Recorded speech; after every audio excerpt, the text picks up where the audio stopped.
अल-अंदालुस के सुनहरे दौर में जब शहर की गलियों में दुआओं और कविताओं की गूंज उठती थी, वहां एक ऐसा आदमी रहता था जिसकी नजरें जमीन पर नहीं बल्कि असीम आकाश की ओर थीं। उसका नाम था अब्बास इब्न फिरनास, विद्वान, आविष्कारक, संगीतकार और कवि। लेकिन उसके दिल में एक आग जल रही थी, एक सपना जो विज्ञान और यथार्थ से कहीं बड़ा था, उड़ने का सपना। लोग उसकी आंखों में चमक देखते, पर अक्सर हंसते, कुछ उसकी सोच की तारीफ करते, कुछ शक करते। फिर भी अब्बास चुपचाप अपने विचारों में खो जाता। वह जानता था, जिस अल्लाह ने इंसान को सोचने का दिमाग दिया, उसी ने उसे कल्पना के पंख भी दिए हैं, उड़ने के लिए। कॉर्डोबा की गलियों में बच्चे उसकी ओर देखते और फुसफुसाते, वो आदमी जो आसमान को छूना चाहता है। और उसी पल एक इतिहास बदलने वाला सपना धरती पर अंकित होने जा रहा था। अब्बास इब्न फिरनास सिर्फ सपना देखने वाला नहीं था, वह सोचने वाला और करने वाला भी था। दिन में वह सितारों को देखता, उनके चलने का अध्ययन करता और उड़ान वाले डिजाइन बनाता। रात में वह गुप्त रूप से पंख और ग्लाइडर पर प्रयोग करता, अलग अलग चीजों और आकारों को आजमाता। वह दुनिया को बहुत ध्यान से देखता। आसमान में उड़ते हर पंछी, हवा का हर झोंका और पत्तों का हिलना, सब उसके लिए एक सीख था। कुछ लोग उसे हंसते या ताना देते, लेकिन अब्बास हार नहीं मानता, क्योंकि वह जानता था सच्ची खोज धैर्य, साहस और मेहनत से ही होती है। धरती से ऊपर उड़ने का सपना अब सिर्फ सोचने की बात नहीं रह गया, यह एक योजना, मकसद और बुलावा बन गया था। कैमरा अब्बास को दिखाता है, हाथ में स्केचबुक लिए। रात। अब्बास इब्न फिरनास सिर्फ एक सपना देखने वाला नहीं था, वह सोचने वाला और करने वाला भी था। दिन में वह सितारों को देखता, उनके चलने का अध्ययन करता और उड़ने वाले डिजाइन बनाता, जैसे पंछियों के पंखों और उनके उड़ान के तरीकों से प्रेरणा लेकर। रात में वह गुप्त रूप से अपने ग्लाइडर और पंख वाले उपकरणों पर प्रयोग करता, अलग अलग सामग्री, आकार और तकनीक को आजमाता। वह दुनिया को बहुत ध्यान से देखता था। आसमान में उड़ते हर पंछी, हवा का हर झोंका और पत्तों का हलचल, सब उसके लिए एक सीख और अनुभव था।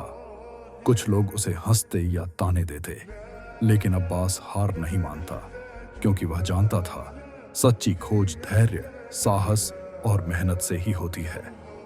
धरती से ऊपर उड़ने का सपना अब सिर्फ कल्पना नहीं रह गया था, यह एक योजना, मकसद और बुलावा बन गया था। कई महीनों की कोशिशों और गलतियों के बाद अब्बास ने अपने पंखों में सुधार किया, कोण बदलना, ढांचे को मजबूत करना और हवा की दिशा को और गहराई से समझना। एक सूरज भरी सुबह वह फिर से पहाड़ी पर चढ़ा। गांव वाले जमा हुए, उनकी आंखों में सावधान उम्मीद थी। इस बार अब्बास ने और आत्मविश्वास के साथ छलांग लगाई और पंखों ने सपाट और मजबूत उड़ान दिखाई। कई कीमती सेकंडों तक वह घास के ऊपर बहता हुआ पहले से भी दूर और बेहतर नियंत्रण में उड़ा। खुशी के जयकारे गूंजे, लेकिन अब्बास शांत और ध्यानमय रहा। उसने हर हलचल, हर लैंडिंग को गहराई से देखा और समझा। उसने महसूस किया, सच्चा नवाचार धैर्य, साहस और हर प्रयास से सीखने की चाहत से आता है। यही पल था जब अब्बास इब्न फिरनास सिर्फ सपने देखने वाला नहीं, बल्कि मानव प्रतिभा का प्रतीक बन गया। एक ऐसा इंसान जो अपने समय से आगे था और जिसने आसमान को छूने की हिम्मत की। अब्बास के प्रयोगों की खबर पूरे गांव में फैल गई।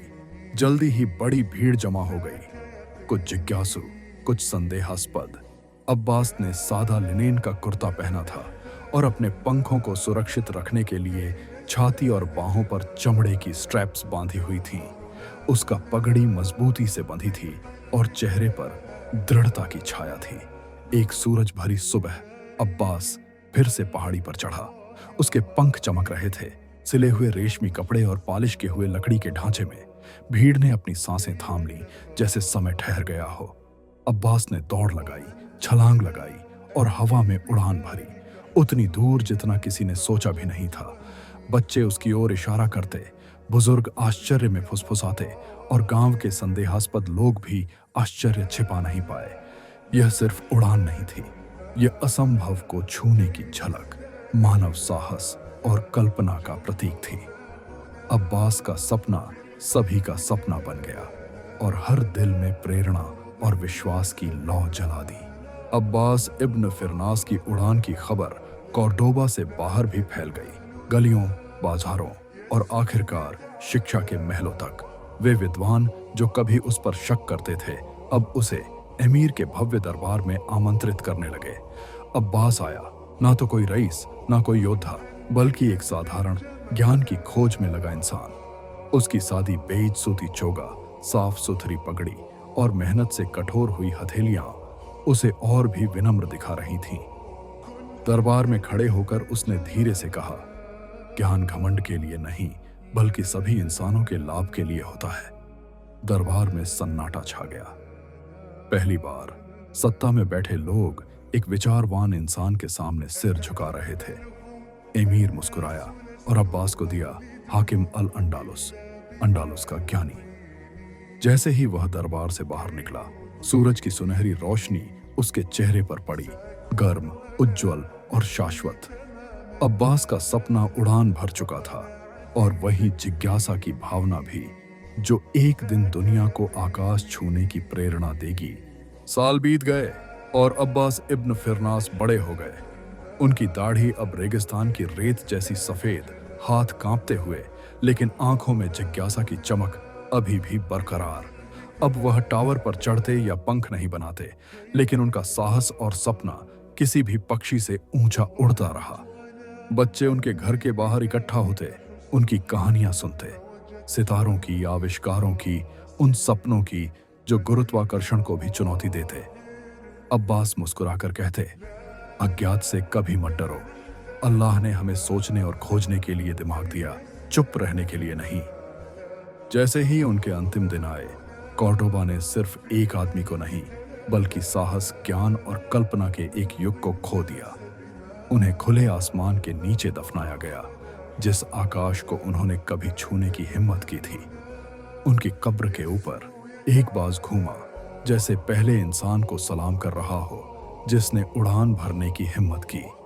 सदियों बाद भी उनका सपना जीवित रहा, ग्लाइडर की पंखों में, हवाई जहाज के इंजन में और उन सभी दिलों में जिन्होंने कभी ऊपर देखकर सोचा, क्यों ना हम भी उड़ें। सदियों बीत गए जब अब्बास इब्न फिरनास ने कॉर्डोबा के आकाश में अपने पंख फैलाए थे, लेकिन उनकी आत्मा आज भी ऊंची उड़ान भरती है, हर उस जेट में जो आसमान को चीरता है, हर उस सपने देखने वाले में जो डर के ऊपर उठने की हिम्मत करता है। उन्होंने दुनिया को सिखाया कि ईमान और विज्ञान विरोधी नहीं है। ये उसी पंछी के दो पंख हैं जो इंसानियत को सच्चाई की ओर उड़ाते हैं। जब दुनिया ने कहा यह नामुमकिन है, तो उन्होंने धीरे से कहा, कोशिश करो। और वही फुसफुसाहट बनी इंजन की गर्जना, रॉकेट की गूंज और प्रगति की धड़कन। तो जब भी आप ऊपर आसमान की तरफ देखें, याद रखिए उस इंसान को जिसने एक बार टावर से छलांग लगाई, गिरने के लिए नहीं, बल्कि हमें उड़ना सिखाने के लिए। क्योंकि जो लोग सपने देखने की हिम्मत रखते हैं, वे कभी सच में नहीं गिरते, वे हमेशा ऊंचा उठते हैं, सदा के लिए।